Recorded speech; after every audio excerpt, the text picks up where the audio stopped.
जैसे उदय प्रताप जी की चंद पंक्तियों से अपनी बात शुरू करूंगा। न मेरा है न तेरा है, ये हिंदुस्तान सबका है। नहीं समझी गई ये बात तो नुकसान सबका है। न तेरा है न मेरा है, ये हिंदुस्तान सबका है।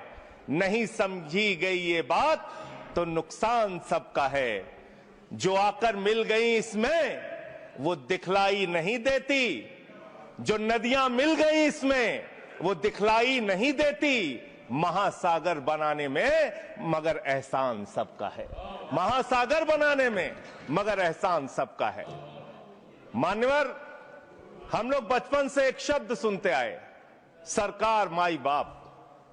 सरकार माई बाप यानी कि जो सरकार होती है वो लोगों की माई बाप होती है, मां की तरह ख्याल रखती है, पिता की तरह ख्याल रखती है। लेकिन अगर कोई सरकार अपने बच्चों को उसका गला घोटने पे उतारू हो जाए तो वो फिर सरकार निष्पक्ष सरकार नहीं है, नहीं है मान्यवर। वो सौतेली मां है, वो सौतेली मां है, उसका व्यवहार सौतेला है। और आज आप जो काम कर रहे हैं इस बिल के माध्यम से, आप बाबा साहब डॉक्टर भीमराव अंबेडकर जी के द्वारा लिखे गए संविधान की हत्या कर रहे हैं। और ये बात मैं इसलिए कह रहा हूं कि बाबा साहब डॉक्टर भीमराव अंबेडकर जी ने संविधान की धारा 26 में लिखा, धार्मिक मामलों के प्रबंधन की स्वतंत्रता, धार्मिक एवं धर्मार्थ उद्देश्यों के लिए संस्थाओं की स्थापना एवं रखरखाव करना, धर्म के मामलों में अपने स्वयं के मामलों का प्रबंधन करना, चल एवं अचल संपत्ति का स्वामित्व एवं अधिग्रहण करना तथा ऐसी संपत्ति का कानून के अनुसार प्रशासन करना। यह अधिकार आपने नहीं दिया, यह अधिकार किसी भारतीय जनता पार्टी के लोगों ने नहीं दिया। यह अधिकार बाबा साहब डॉक्टर भीमराव अंबेडकर जी के द्वारा लिखे गए भारत के संविधान ने दिया मानकर। और आप उस संवैधानिक अधिकार को छीन रहे हैं एक गैर संवैधानिक बिल लाके। क्या क्या लिखा इस कानून के अंदर आपने, किस तरीके से आपने इस संविधान की हत्या करने का काम किया। आप बड़ी बड़ी बातें कर रहे हैं। ये सरकार कह रही है कि ये कानून हम मुसलमानों के भले के लिए आ रहे हैं। जब मैं आपसे सुनता हूं तो मुझे लगता है कपिल शर्मा कॉमेडी सर्कस में बोल रहा है। आप मुसलमानों का भला कर रहे हैं, आप मुसलमानों का भला कर रहे हैं। दोनों सदन में एक भी सदस्य, दोनों सदन में सिर्फ एक सदस्य गुलाम अली को छोड़ के एक भी सदस्य आपका मुसलमान नहीं है। आप मुसलमानों का भला कर रहे हैं, आप मुसलमानों का भला कर रहे हैं। पूरी सरकार में एक मंत्री आपका मुसलमान नहीं है, आप मुसलमानों का भला कर रहे हैं। दो नेता अपने घरों में आपने बैठा दिया, मुख्तार अब्बास नकवी, शाहनवाज हुसैन, दोनों की राजनीति आपने खत्म कर दी। आप मुसलमानों का भला कर रहे हैं, आप मुसलमानों का भला कर रहे हैं, आप मुसलमानों का भला कर रहे हैं। अरे सुनना सीखो, सुनना सीखो पहले। मान्यवर, मैं इनके इस कानून में क्या क्या लिखा हुआ है, क्या क्या कहा है इन्होंने। बैठ जाए कृपया, गुलाम अली बैठ जाए। धार्मिक संपत्तियों को ये बिल कब्जा करने की नापाक कोशिश है। इतनी और धार्मिक संपत्तियों को सदन में इतनी कब्जा करने के लिए सदन में इतनी शांति है कि आराम से आप बोलोगे तो आराम से बोल रहा हूं सर। हाँ। आप बैठे हैं तो आपको देख के वैसे ही आराम आ जाता है। आपको देख के मैं वैसे ही आराम में रहता हूं सर। आप जब है आपका संरक्षण है तो आराम से ही बोल रहा हूं। बोलिए। मान्यवर, धार्मिक संपत्तियों को कब्जा करने की एक कोशिश है।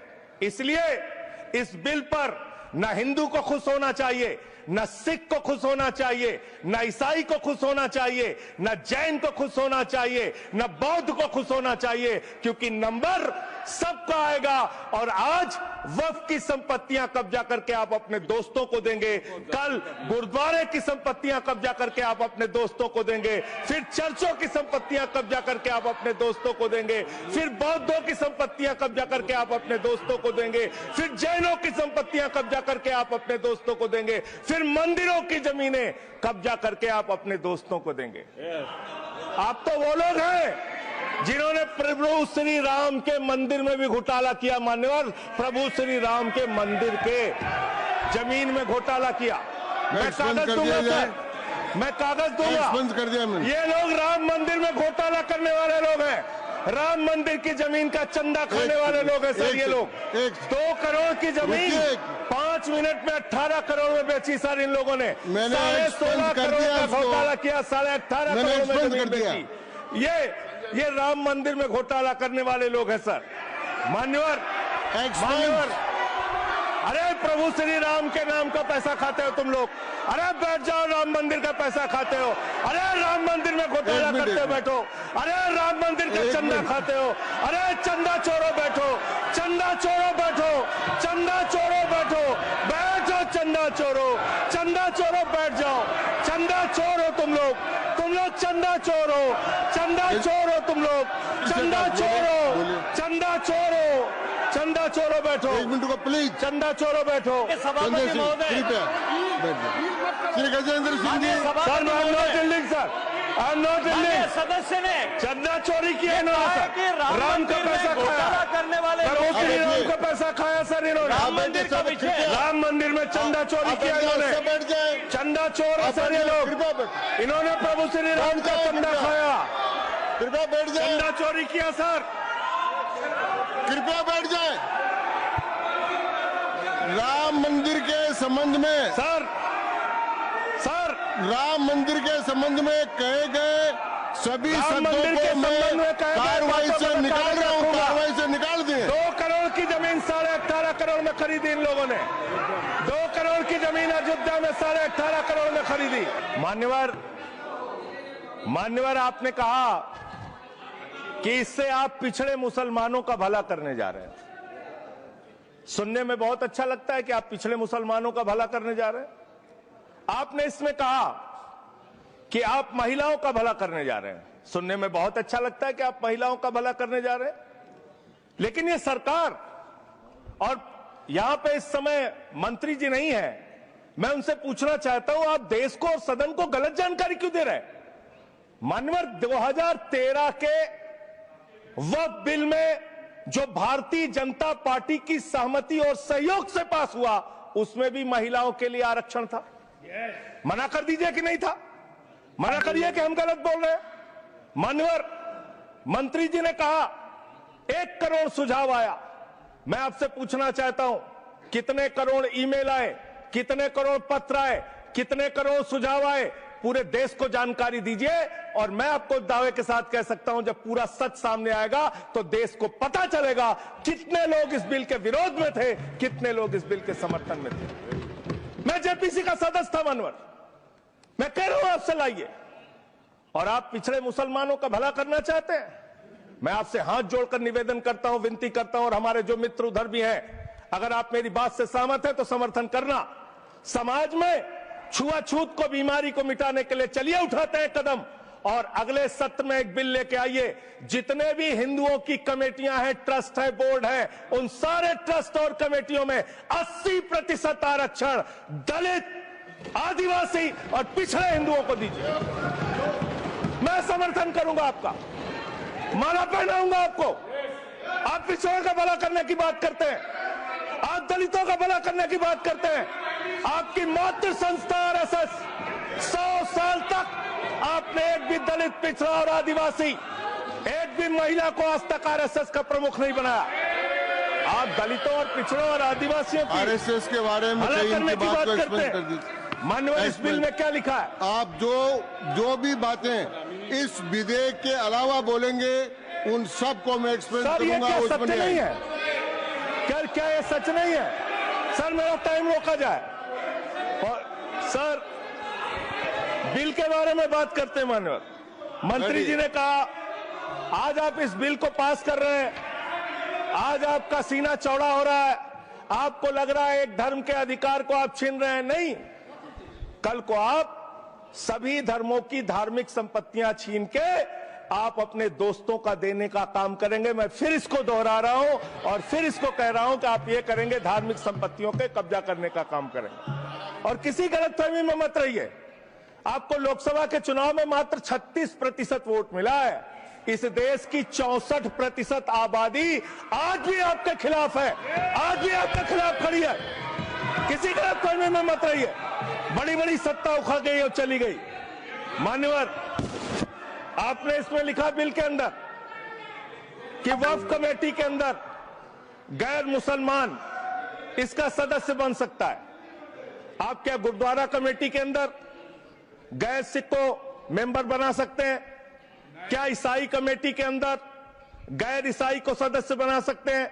क्या बौद्धों की कमेटी के अंदर गैर बौद्ध को, क्या जैनों की कमेटी के अंदर गैर जैन को आप मेंबर बना सकते हैं? और इतना ही नहीं, क्या आप हिंदुओं के ट्रस्ट में, मंदिर के ट्रस्ट में आप क्या गैर हिंदू को मेंबर बना सकते हैं? नहीं बना सकते, नहीं बना सकते।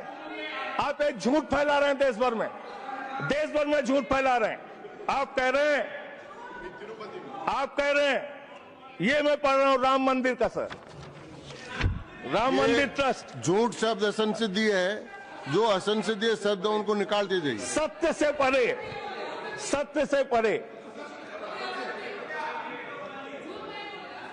सर, ये प्रभु श्री राम के मंदिर का ट्रस्ट, मैं इसका समर्थन करता हूं। नहीं, आप सर, मैं इसका समर्थन कर रहा हूं। ये सब्जेक्ट नहीं है सर, समर्थन कर रहा हूं। सुन तो लीजिए, आप कहे से नहीं सुनूंगा। डिस्ट्रिक्ट मजिस्ट्रेट प्रोसीडिंग में नहीं आएगा। सर, मेरी बात तो बिल्कुल नहीं आएगा। सर, मेरी बात सुन लीजिए। घनश्याम जी प्लीज, चेयरमैन साहब, district magistrate of Ayodhya will be ex officio trustee who will be A practicing Hindu. If the DM is not Hindu, then additional district magistrate will be an ex officio member of the trust. हम इसका समर्थन करते हैं sir. Hindu धर्म के trust में हिंदू को member होना चाहिए, आपने लिखा, हम इसका समर्थन करते हैं। लेकिन आप दूसरे धर्मों के ऊपर कह रहे हैं। कल को आप गुरुद्वारा कमेटियों में कहेंगे सिख नहीं, दूसरे धर्म के लोग इसमें आएंगे। कल को आप जैन कमेटियों में घुसड़ेंगे, बौद्धों की कमेटियों में घुसड़ेंगे। ये बात गलत है, ये पूरी तरीके से गलत है। और आज पूरे देश को आप बताइए, मान्यवर, पूरे देश को आप बताइए, 2009 में आपने अपना घोषणा पत्र जारी किया था, मैनिफेस्टो। ये मैनिफेस्टो आपका लेके आया हूं, ये तो आपका डॉक्यूमेंट है, मेरे घर नहीं बना। इस मैनिफेस्टो में लिखा है इन्होंने कि 2009 के मैनिफेस्टो में लिखा है कि वक्फ की जमीनों पर जो अवैध कब्जे हुए हैं, के.आर. रहमान की कमेटी की रिपोर्ट के हिसाब से हम मुस्लिम धर्म गुरुओं के साथ बातचीत करके उसको खाली कराने का काम करेंगे। कितना दोहरा चरित्र है आपका।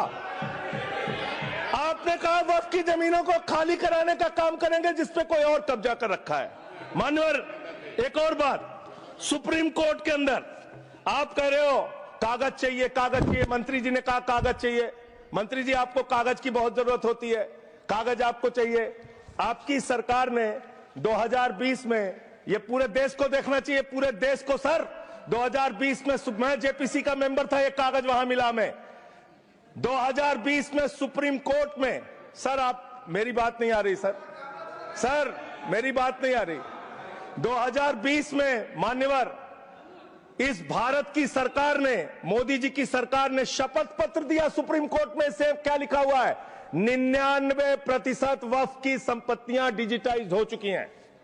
मुख्तार अब्बास नकवी साहब आपके मंत्री थे, उनका बयान है 100% वक्फ की संपत्तियां डिजिटाइज हो चुकी हैं। तो जब आप सारी संपत्तियां डिजिटाइज कर चुके हैं, सब कुछ ऑनलाइन कर चुके हैं वामसी पोर्टल में, सारे कागजात जांच चुके हैं, तो क्या आप फसाद कराने के लिए फिर से कागज मांग रहे हैं? फसाद कराने के लिए, आप फसाद कराने के लिए कागज मांग रहे हैं। आप फसाद कराने वाले हिंदू हैं, हम सौहार्द फैलाने वाले हिंदू हैं। यह बुनियादी फर्क है, यह बुनियादी फर्क है आप में। आप देश भर में फसाद, नफरत, लड़ाई, झगड़ा कराने का काम करते हैं। मान्यवर, मैं अंत में आप लोगों से सिर्फ एक ही बात कहना चाहता हूं कि आज सच्चर कमेटी की रिपोर्ट की बात कही गई और कहा गया 12,000 करोड़ की आमदनी हो सकती थी। एक सुझाव मैं पूरे सदन की तरफ से इस सरकार को देना चाहता हूं। 12,000 करोड़ की आमदनी की चिंता है वक्फ की, करोड़ों मुसलमानों की चिंता है आपको। एक अपने दोस्त को पकड़ के लाइए, नीरव मोदी को 20,000 करोड़ वसूलिए, 12,000 करोड़ वक्फ को दीजिए, 8,000 करोड़ अपने पास रखिए। 8,000 करोड़ का आपको मुनाफा होगा, 12,000 करोड़ वक्फ को दे दीजिए, करोड़ों मुसलमानों का भला हो जाएगा।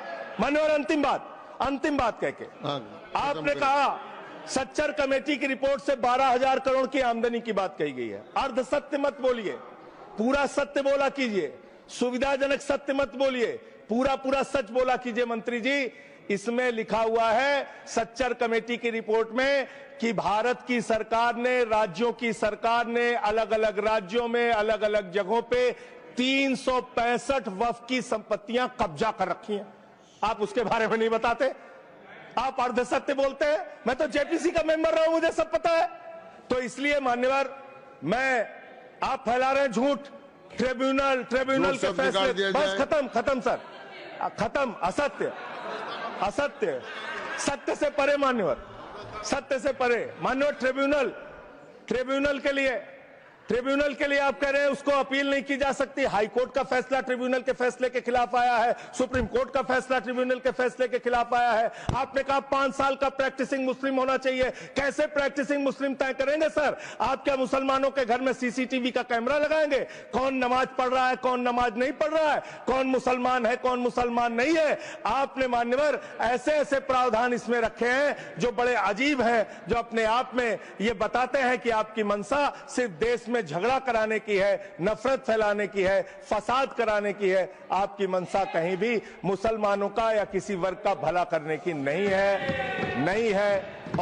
है। बस एक अंतिम बात कह के अपनी बात समाप्त करूंगा।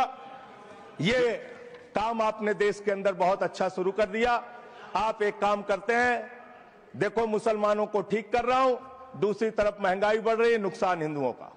94 लाख करोड़ रुपए शेयर बाजार में डूब रहा है, नुकसान हिंदुओं का। 11 लाख बच्चे स्कूलों से बाहर निकल गए, नुकसान हिंदुओं का।